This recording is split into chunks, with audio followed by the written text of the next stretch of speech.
हे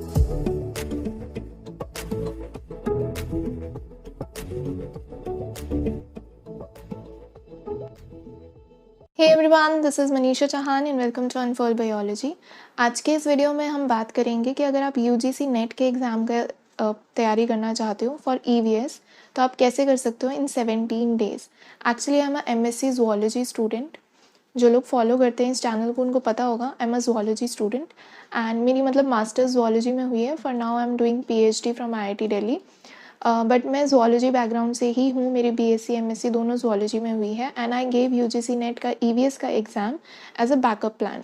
तो मैंने 17 डेज़ में इसकी तैयारी की थी। मैंने क्या क्या उसमें किया था वो मैं आपको बताऊँगी and I qualified the exam in my first attempt.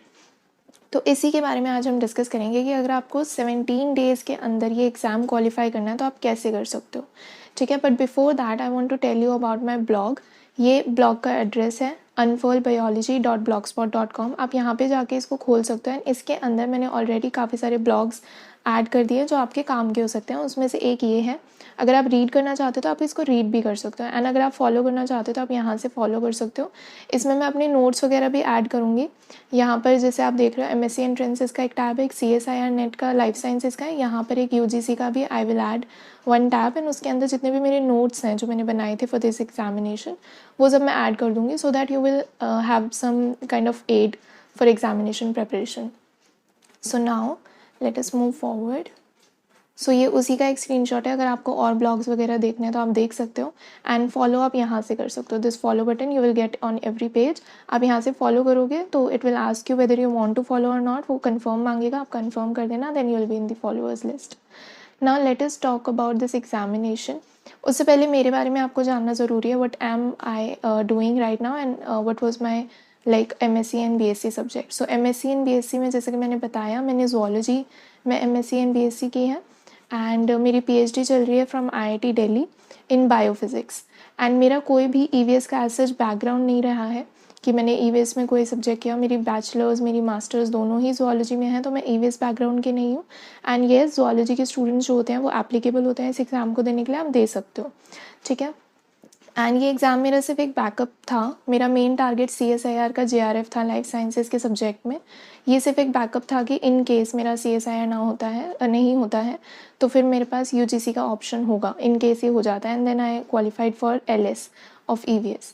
So this was it जो मैं आपको बताना चाहती थी। एंड मैंने जो एग्ज़ाम दिया था वो नवंबर 2021 का जो एग्ज़ाम था वो दिया था एंड मैंने LS उसमें क्वालिफाई किया।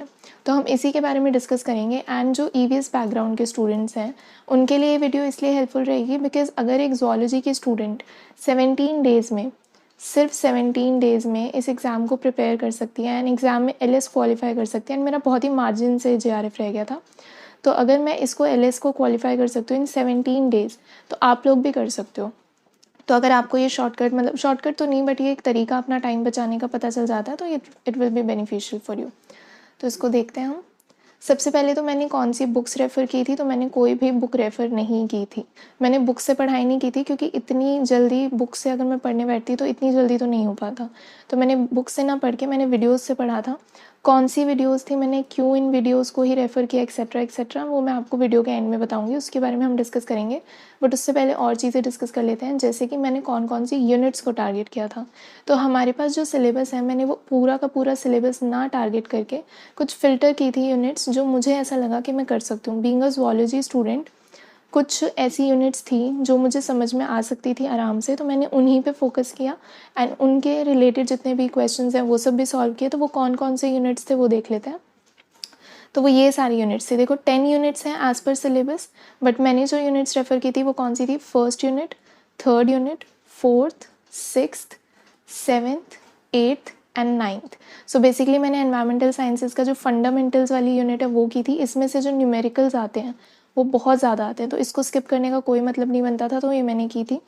एंड देन एनवायरमेंटल बायोलॉजी, ये बहुत ईजी यूनिट है। जो ज़ूलॉजी के स्टूडेंट्स हैं उनके लिए बहुत ज़्यादा मक्खन वाली यूनिट है ये। एनवायरमेंटल जियो साइंसेज में थोड़ी सी मेहनत लगी थी बट ये हो गया था, एज सच कोई कॉम्प्लिकेशन नहीं है। Then pollution and control, it was easy. इसमें से मैंने air pollution, noise pollution, water pollution and soil pollution किया था। एक और है इसमें, वो मैंने नहीं किया था, ठीक है। मैंने सिर्फ यही वाले टारगेट किए थे। And then solid and hazardous waste management, ये मैंने यूनिट की थी, ईजिली हो गई थी। Environmental assessment, management and legislation, ये थोड़ा सा ऐसा था, इसमें आपको थोड़ा सा लर्न करना पड़ेगा, बट ये काफ़ी ज़्यादा स्कोरिंग यूनिट है एंड ईजी यूनिट है। बस आपको थोड़ा सा लर्न करना पड़ेगा, एंड जब आप PYQs बार बार करोगे ना, वो आपको लर्न हो जाएगा, ऑटोमेटिकली हो जाएगा।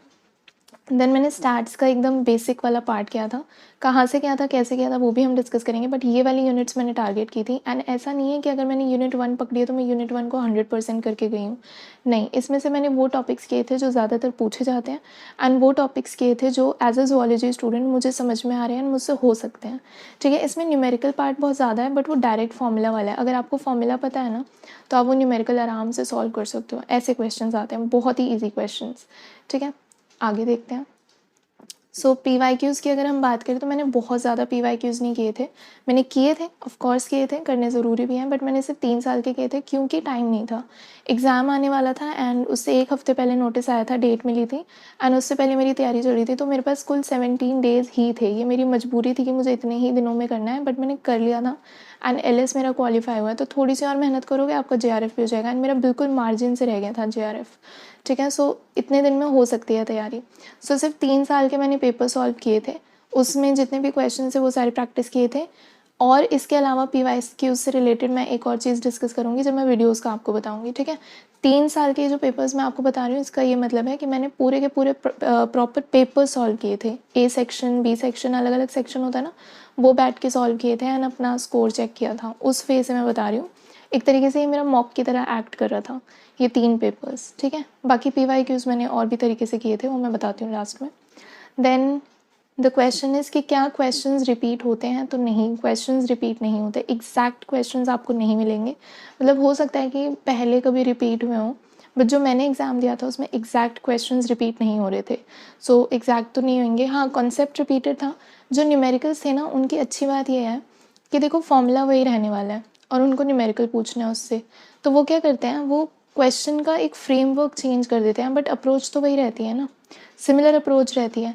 जैसे पहले पूछा था वैसे ही पूछेंगे, बस थोड़ा सा फ्रेमवर्क ऐसे चेंज करेंगे कि लगे कि हाँ ठीक है, नया क्वेश्चन है। आपको बस ये पकड़ना है कि क्वेश्चन में गिवन क्या क्या है, उस गिवन के अकॉर्डिंग आपको पता लगाना है कि फॉर्मूला इसमें कौन सा यूज़ होगा और निकालना क्या, उसके अकॉर्डिंग निकाल लेना। तो इसमें जो न्यूमेरिकल्स आते हैं ना EVS के पेपर में, सबसे अच्छा पार्ट यही होता है। बच्चे डर जाते हैं न्यूमेरिकल से, बट EVS के पेपर वाले न्यूमेरिकल्स इतने मुश्किल नहीं होते हैं, वो आप कर सकते हो आराम से। कोई चीज़ मैं आपको बताती हूँ, UGC नेट का जो एग्ज़ाम होता है इसमें नेगेटिव मार्किंग नहीं होती, तो ये सबसे अच्छी चीज़ है इस एग्ज़ाम के बारे में। अगर आपको क्वेश्चन के बारे में थोड़ा सा भी आइडिया है ना, तो आप एलिमिनेशन मेथड के थ्रू अपना बेटर ऑप्शन चूज़ कर सकते हो।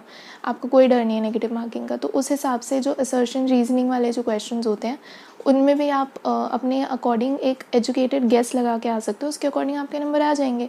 तो अगर आपने थोड़ा बहुत भी उस टॉपिक को कवर अप किया हुआ है, तो आप एक एलिमिनेशन मेथड के थ्रू अपना एजुकेटेड गेस लगा के अच्छा स्कोर कर सकते हो। सो PYQs yes I solved. 3 years के मैंने मॉक की तरह दिए थे।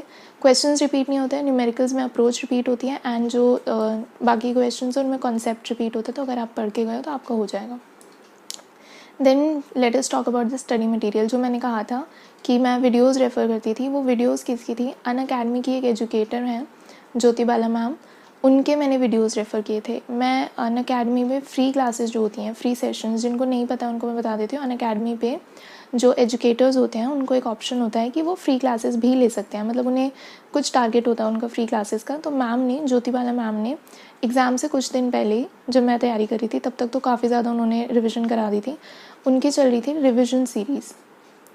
तो ये जो रिविज़न सीरीज़ है, इसमें मैम करवा क्या रही थी, पूरी की पूरी यूनिट के अंदर जितने भी ऐसे टॉपिक्स हैं जो बच्चों को पढ़ने चाहिए फॉर द एग्ज़ाम, वो सारे टॉपिक्स मैम ने कवर किए थे अंडर रिविज़न।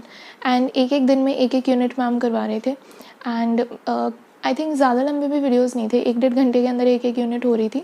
कुछ यूनिट्स थी जिसमें टाइम लग रहा था, ऑब्वियसली कुछ यूनिट्स होती हैं जिसको आप जल्दी जल्दी नहीं करा सकते, उसमें मैम टाइम भी लगा रही थी। एंड अच्छी चीज़ें मैम के वीडियोज़ के बारे में जो थी वो हम बात करेंगे, बट यहाँ पे ठीक है, स्पेशल एजुकेटर हैं, अनअकैडमी के एजुकेटर हैं ज्योति बाला मैम, आप सर्च कर सकते हो अनअकैडमी पे, फ्री सेशन है। एंड जिन लोगों को ये लग रहा है कि इसके लिए मुझे अनअकैडमी ने बोला ये वीडियो बनाने के लिए, ऐसा कुछ नहीं है। किसी ने कुछ नहीं बोला है वीडियो बनाने के लिए, ये जस्ट मैं शेयर कर रही हूँ कि मैंने कहाँ से पढ़ा था। ऑल्सो मैंने ज्योतिबाला मैम के अलावा और किसी से भी कोई भी मटेरियल लेके नहीं पढ़ा था और कहीं से कोई हेल्प नहीं थी। टेलीग्राम पे 1-2 ग्रुप्स थे जो मैंने ज्वाइन किए थे, उनका लिंक अगर आपको चाहिए तो आप बता देना, मैं डिस्क्रिप्शन में ऐड कर दूँगी, या फिर ये जो ब्लॉग है ना इसके लास्ट में मैं बता दूँगी कि मैंने टेलीग्राम पे कौन से चैनल्स क्या कहते हैं ज्वाइन किए थे। वहाँ पे मुझे थोड़ी बहुत हेल्प होती थी, बट मेन जो है वो ज्योतिबाला मैम का अनअकैडमी का कंटेंट, उन्हीं की पीडीएफ मेरे पास थी, उन्हीं की पीडीएफ से मैंने पढ़ा था, उससे बाहर कोई भी बुक कुछ भी रेफ़र नहीं किया था। एंड हाँ, ये रिविज़न सीरीज़ थी जो मैम ने चलाई थी, एंड इसके अलावा मैंने और कुछ नहीं पढ़ा था। Then we have the things कि आपको पता होना चाहिए कि मैंने उन्हीं के वीडियोस क्यों रेफ़र किए थे, तो उसके बारे में जो अच्छी चीज़ें हैं वो मैं बता देती हूँ। मैम जो लैंग्वेज यूज़ करती हैं वो होती है Hindi language, not pure Hindi जो हम जनरली जैसे मैं अभी बोल रही हूँ वैसी वाली हिंदी यूज़ करती हैं मैम। सो मुझे वो लैंग्वेज कंफर्टेबल होती है बिकॉज़ ये मेरी मदर टंग है हिंदी, तो मुझे ये कंफर्टेबल होती है, मुझे ज़्यादा कंफर्टेबल इंग्लिश नहीं लगती है। सो एक तो लैंग्वेज हिंदी थी इसलिए मुझे वो वीडियोस सही लगती थी। उसके अलावा मैम कोई भी ऐसा टॉपिक नहीं था जिसको डिटेल में नहीं समझाती थी। वो जो समझाने का तरीका है मैम का वो ऐसा है कि अगर कोई बिल्कुल ही नूब स्टूडेंट है जिसको कुछ नहीं आता है, जैसे मैं एक ज़ूलॉजी की स्टूडेंट हूँ, मुझे ईवीएस में काफ़ी चीज़ें हैं जो नहीं पता है। हमें लगता है ना ईवीएस देख के कि यार ये तो हमें सारा आता होगा, ऐसा नहीं होता है। इसके अंदर कुछ टॉपिक्स ऐसे हैं जो हमें नहीं पता है। एटमॉस्फेयर का हमें पता है, बट एटमॉस्फेयर से रिलेटेड भी काफ़ी सारे टॉपिक्स हैं जो मुझे नहीं पता थे। मैम ने उसको डिटेल में कराया, एंड ये डिटेलिंग बहुत इंपॉर्टेंट होती है आपको समझने के लिए। क्वेश्चंस जब आएंगे ना आपके सामने तो उसको समझने के लिए आपको डिटेल में जानना ज़रूरी है। तो मैम डिटेल एक्सप्लेनेशन देती हैं। इसके अलावा आपके पास एक प्रॉपर नोट्स होंगे। मैम जिस पीडीएफ से पढ़ाती हैं उसी से आई थिंक वो डिटेल वाली क्लासेस भी पढ़ाती हैं, क्योंकि उसमें काफ़ी ज़्यादा अच्छे से दिया हुआ था, तो वो डिटेल आपको मिल जाएगी। इसके अलावा मैम हर यूनिट कराने के बाद पीवाईक्यू ज़रूर कराती थी। पीवाईक्यूज़ उन्होंने हर यूनिट के कंप्लीट किए हैं, तो मैंने खुद से 3 साल के पीवाईक्यू एज अ मॉक किए थे। बट जो मैम ने हर यूनिट के बाद पीवाईक्यूज़ कराए हैं वो बहुत पुराने भी थे और रीसेंट भी थे, ठीक है। और पीवाईक्यूज़ हर यूनिट के बाद भी कराती थी, अगर मैम को ज़रूरत लगती थी तो मैम टॉपिक वाइज भी करा देती थी, ठीक है। और जो लेस इंपॉर्टेंट टॉपिक्स थे वो मैम बता देती थी कि भाई ये टॉपिक है, ये कम इंपॉर्टेंट है, तो ये मैं नहीं कराऊँगी, तो उसको एलिमिनेट कर देती थी मैम। रेगुलरिटी थी क्लासेस लेने में, मैम रोज़ क्लासेस लेती थी। अगर स्केड्यूल है तो क्लास होगी, दिन में भी क्लासेस होती थी, शाम को भी क्लासेस होती थी, तो एक रेगुलरिटी आपकी बन जाती है, आपका एक हैबिट बन जाता है, आपका एक टाइम टेबल बन जाता है। That helps. अगर आपको 17 डेज़ में कोई टारगेट पूरा करना है तो उसके लिए आपको स्केड्यूलिंग करनी पड़ेगी टाइट वाली, तो वो टाइट स्केड्यूलिंग मैम से ही हो जाती थी, क्योंकि मैम इतना रेगुलर पढ़ाती थी कि मुझे पढ़ना ही पड़ता था, तो वो रेगुलरिटी हो जाती थी। एंड ऑल्सो मैम बीच बीच में मोटिवेट करती रहती थी, जो कि काफ़ी इंपॉर्टेंट होता है ना। आप एग्जॉस्ट हो जाते हो ना 17 डेज़ एक ही चीज़ को पढ़ रहे हो, तो मैम मोटिवेट भी करती रहती थी। तो ये जो चीज़ें हैं ये कुछ मैंने लिस्ट की हैं जो मुझे ध्यान में आई अबाउट हर वीडियोज़। एंड आप खुद से जाके एक बार वीडियोज़ ट्राई कर सकते हो, अगर आपको समझ में आ रहा है then you can just refer for this unit, ma'am को रेफ़र कर सकते हो। सेक्शन बी का यहाँ पे मैंने डिस्कस किया है। ए सेक्शन का अगर आप जानना चाहते हो तो मैं आपको सच बताऊँ, ए सेक्शन मैंने प्रिपेयर ही नहीं किया था।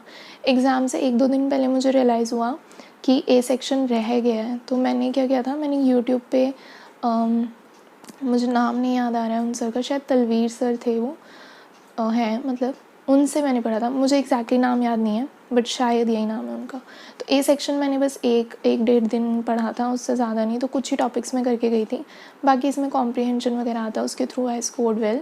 So this was it. अगर इसके अलावा आपको कोई चीज़ जाननी है कि मैम आपने ये चीज़ कैसे की, वो चीज़ कैसे की, तो आप बता सकते हो, मैं ब्लॉग में अपडेट कर दूँगी। वीडियो में तो अब नहीं अपडेट हो पाएगा, तो मैं ब्लॉग में अलग से सेक्शन बना दूँगी कि these are the answers to your queries, या आप वहाँ पे कमेंट कर सकते हो, मैं उसमें रिप्लाई कर दूँगी। सो वहाँ पे अपडेट हो जाएगा। So yeah that was it. Thank you guys. If you like the video do hit the like button, share with your friends and do subscribe the channel. Thank you so much guys. Bye bye.